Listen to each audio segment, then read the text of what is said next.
আজ বিজয়া দশমী। দুর্গা বিসর্জনের মধ্য দিয়ে শেষ হবে শারদীয়া দুর্গাপূজা। রাজধানীর বনানী পূজা মণ্ডপ থেকে বিজয়া দশমীর সকালের আয়োজন জানতে সরাসরি যুক্ত হব সহকর্মী সাইমুম জান্নাত প্রভার সঙ্গে। প্রভাব, বিজয়া দশমীর আয়োজনের সর্বশেষ খবর আমাদের জানাবেন।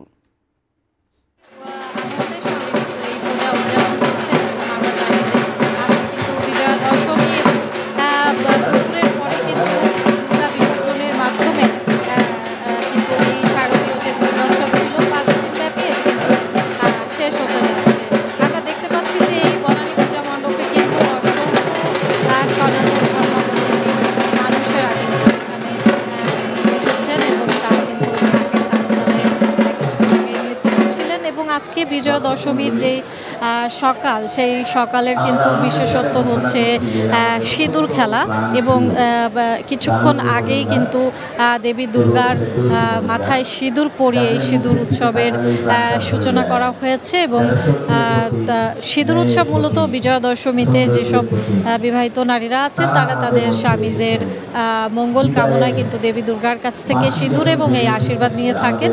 এবং আজকে যেই দুর্গা উৎসব চলছে, বিজয়া দশমীর যেই সকাল এখন চলছে, মূলত দুপুরের দিকে শোভাযাত্রার মাধ্যমে বিকাল ৩টায় একটি শোভাযাত্রা কিন্তু এখান থেকে অনুষ্ঠিত হবে এবং এখানে যে প্রতিমা রয়েছেন দেবী দুর্গার, এটি কিন্তু আশুলিয়াতে কিন্তু এটির বিসর্জন দেওয়া হবে।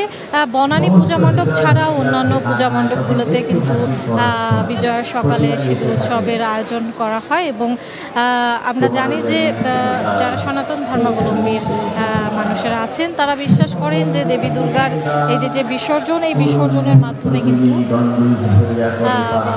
মানব জাতির মানুষের যে অসুর প্রবৃত্তি এবং যেসব লোভ, লালসা, হিংসা, অহংকার এগুলো রয়েছে, এগুলোরও কিন্তু বিনাশ এবং বিসর্জন হবে, এরকমটাই কিন্তু সনাতন ধর্মাবলম্বীর মানুষরা বিশ্বাস করে। এবং এই পূজা মণ্ডপে কিন্তু কিছুক্ষণ আগে সকালবেলাতে এসেছিলেন অন্তর্বর্তীকালীন সরকারের স্বাস্থ্য উপদেষ্টা এবং তিনি এসেও কিন্তু এই সনাতন ধর্মাবলম্বীদের সঙ্গে যে সংহতি সেটা কিন্তু তিনি জানিয়েছেন এবং তিনি আশা প্রকাশ করেছেন যে বাংলাদেশ যে সম্প্রীতি এবং সৌহার্দ্যের দেশ, সেটি কিন্তু উনি বললেন যে আরেকবার প্রমাণিত হলো। এবং এখানকার মানুষের প্রতি কিন্তু তিনি আহ্বান করেছেন যে প্রত্যেকটা ধর্ম কিন্তু যার যার থাকবে, কিন্তু উৎসব কিন্তু সবার থাকবে এবং এই উৎসবে কিন্তু সমস্ত মানুষেরা সামিল হবেন, যেটি আমাদের বাংলাদেশের যেই ঐতিহ্য রয়েছে বরাবর সব সময় চলে এসছে,